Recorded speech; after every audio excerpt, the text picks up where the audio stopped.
देखिए, क्षेत्र में लगातार नरभक्षी बाघों के आक्रमण की घटनाओं को देखते हुए पूरा साल्ट क्षेत्र भयभीत है और कॉर्बेट से लगते हुए जितने गांव हैं, यहाँ की जनता बहुत ही अपने आप को असहज महसूस कर रही है। सरकार का नकारा और निकम्मापन, विभाग का नकारा और निकम्मापन एक के बाद एक अपनी सारी सीमाएं हाथते जा रहे हैं और पूरे गांव के आगे झूठ परोस करके आए हैं डीएफओ अल्मोड़ा, झूठ परोस करके आए हैं शासन प्रशासन के अधिकारी और उनको इस प्रकार का एक लॉलीपॉप पकड़ा करके आ गए हैं कि अब ये साल्ट की ही नहीं पूरे विश्व की आखिरी घटना है, इसके बाद अब कोई घटना नहीं होगी। और यहाँ पर जनता के आगे झूठ परोसा गया कि डीएफओ अल्मोड़ा ने बाघ को शूट आउट कर देने का आदेश दे दिया है। मैं सरकार से पूछना चाहता हूँ, डीएफओ अल्मोड़ा से पूछना चाहता हूँ, क्या बाघ को शूट आउट करने का कार्य आपके कार्य क्षेत्र में आता है? यह आदेश आपके कार्य क्षेत्र में आता है? यदि हाँ, तो आपने आज से पहले इस क्षेत्र के 3 लोगों की बलि क्यों ली? अगर इस प्रकार का आदेश आपके पास था, आपने पहले वो नहीं दिया, तो तब आप पर हत्या का मुकदमा चलना चाहिए। यह हत्या का मुकदमा है। इसमें बाघ की घटनाएं जो हैं, अगर एक घटना कोई एकाध घटना अगर होती है साल 2 साल 4 साल में, माना जा सकता है कि कोई वन्यजीव अनियंत्रित हो गया है।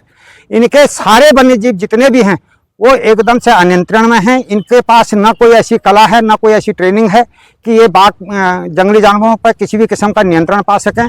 ये आते हैं गांव में, एक चेकबुक लेकर के आते हैं और वहाँ लोगों के आगे पूरा का पूरा झूठ परोस करके उनको चेक पकड़ा करके और चले जाते हैं। कहते हैं कि आज इसकी बारी, कल उसकी बारी, कल तीसरे की बारी, पर बारियों का दौर चला पड़ा है। गांव के ग्रामीण क्षेत्र आते हैं। आज की राजनीति इस प्रकार से हावी है कि आधे से अधिक लोग सरकार के पक्ष में खड़े हो जाते हैं और जनता अपने आप को ठगा हुआ सा महसूस करती है। इस समय आप देख सकते हैं कि पूरे क्षेत्र में इस प्रकार से शांति का माहौल बना दिया गया है कि यहाँ पर किसी किस्म की कोई घटना नहीं हो रखी है। मैं भर्त्सना करता हूँ ऐसी सरकार की, घोर निंदा करता हूँ ऐसे जनप्रतिनिधियों की भी कि जो जनता के साथ खड़े नहीं हैं। और इस प्रकार की घटना में डीएम अल्मोड़ा को मौके पर हाजिर होना चाहिए था।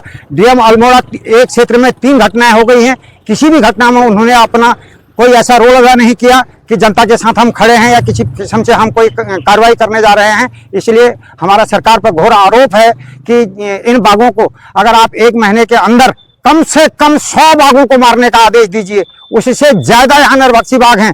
ये बाघ को पकड़ने का एक खेल रचते हैं और जंगल से किसी छोटे मोटे बाघ के बच्चे को पकड़ा करके उसमें और उसको जंगल में यहाँ दिखा देते हैं कि हाँ, हमने नरभक्षी बाघ पकड़ लिया है। 10 दिन पहले इन्होंने एक बाघ का बच्चा पकड़ा, क्षेत्र वालों को किसी को दिखाया नहीं और नहीं उसका किसी किस्म का मेडिकल परीक्षण हुआ कि ये नरभक्षी था या नहीं था।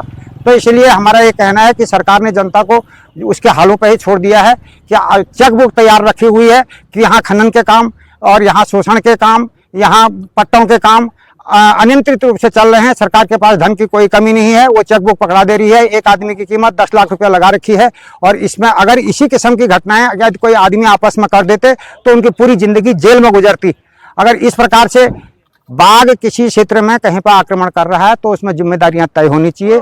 उस डीएफओ पर तय होनी चाहिए, उस रेंजर पर तय होनी चाहिए, उस जिलाधिकारी पर तय होनी चाहिए, ताकि इस पर जल्दी से जल्दी नियंत्रण हो सके। तय किया है कि आज इन्होंने इसको मारने का अगर आदेश दिया है, 24 घंटे के अंदर अगर बाघ मार दिया गया तो ठीक है, नहीं तो इस पर हम एक बृहत्तर आंदोलन करेंगे और इसमें चक्का जाम करेंगे। इससे पूर्व में भी मरचुला में मेरे द्वारा ही एक चक्का जाम किया गया था। क्षेत्र की जनता भयभीत हो गई थी। 1 महीने में 4 महिलाओं को बाघ ने मरचुला में अपना निवाला बना दिया था। सरकार ने उस पर, वन विभाग पर कोई कार्रवाई नहीं करी, शासन प्रशासन पर कोई कार्रवाई नहीं करी, हमारे ऊपर मुकदमा कर दिया और हम आज भी मुकदमा झेल रहे हैं और जमानत पर हैं इस समय। अभी हम चाहे इस जनहित में हमारे पास हजारों, हम पर हजारों सैकड़ों मुकदमे लग जाएं, हम जनता के साथ खड़े रहेंगे, उनकी पीड़ा में खड़े रहेंगे।